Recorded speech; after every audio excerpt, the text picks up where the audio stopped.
Welcome students on DSS online classes, and in my last lecture I explained you about the structure of chromatin fiber and chromosome, as well as I explained you about nucleus. Today's topic is cell organelle. Today we are starting the next topic, that is cell organelle, and we have to study. There are several cell organelles found in plant and animal cells. So one by one we will discuss about each and every cell organelle. Even you have studied about cell organelle in class 9th also. So today I am starting the first cell organelle, that is endoplasmic reticulum, or in short we call it as ER. ER stands for endoplasmic reticulum. Here in the diagram I have shown you the nucleus, and this one is the inner membrane of nucleus and this one is outer membrane of nucleus. Now see student, the endoplasmic reticulum, it generally arises or it develops from outer nuclear membrane. Outer nuclear membrane means endoplasmic reticulum originates by evagination of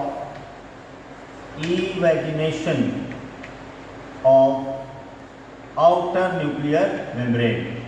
So outer nuclear membrane is the place of origin of endoplasmic reticulum. So endoplasmic reticulum originates from outer nuclear membrane due to its evagination, and it forms this structure. I have shown you endoplasmic reticulum on one side of the nucleus, on the other side of the nucleus means this whole nucleus, it is surrounded by another cell organelle that is called endoplasmic reticulum. Now this endoplasmic reticulum, it consists of generally three main parts. Three main parts are there. Parts of endoplasmic reticulum. The first part, that is called tubule, which is tube-like structure. The second part, that is called cisternae, we call it as cisternae, and the third part, that is called vesicles. So these are the three main parts of endoplasmic reticulum. It consists of tubule, cisternae and vesicles. And in the diagram I have shown you, these are the tubular structures. This is one tube, this one is the other tube, this one is one tube, this one is the other tube. So these tubes, they are known as tubule. And now set of tubule, set of 2 or 3 or 4 tubules, they are known as cisternae.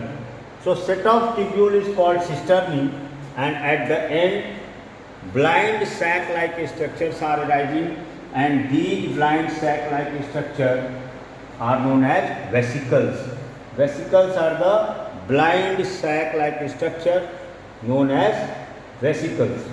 So these are the three main parts of endoplasmic reticulum, that is tubule, cisternae and vesicles.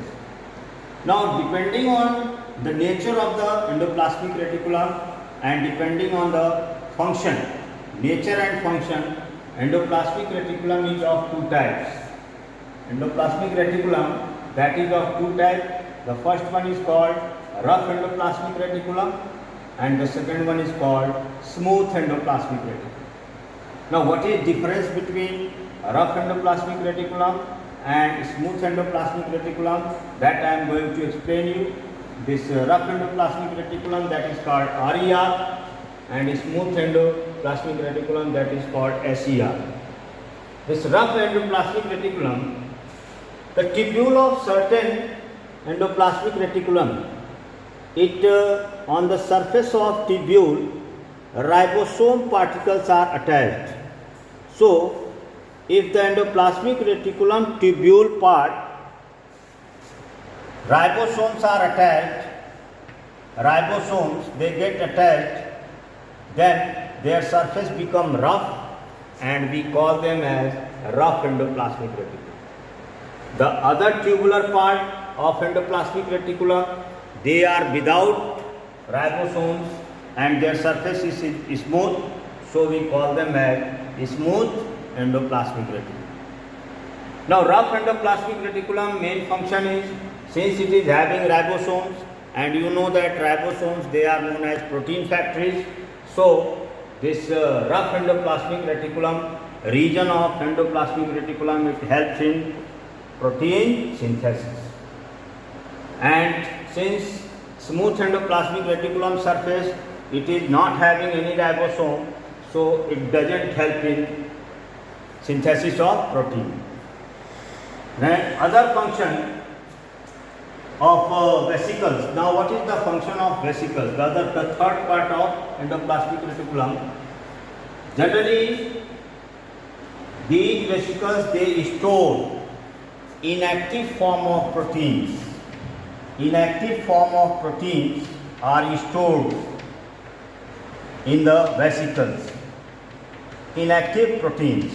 So the storage of inactive protein, whatever materials, amino acids or any other material which is synthesized in the nucleus, that is get stored in the vesicles, and we call them as inactive protein. Beside this, endoplasmic reticulum, it also helps in synthesis of lipids.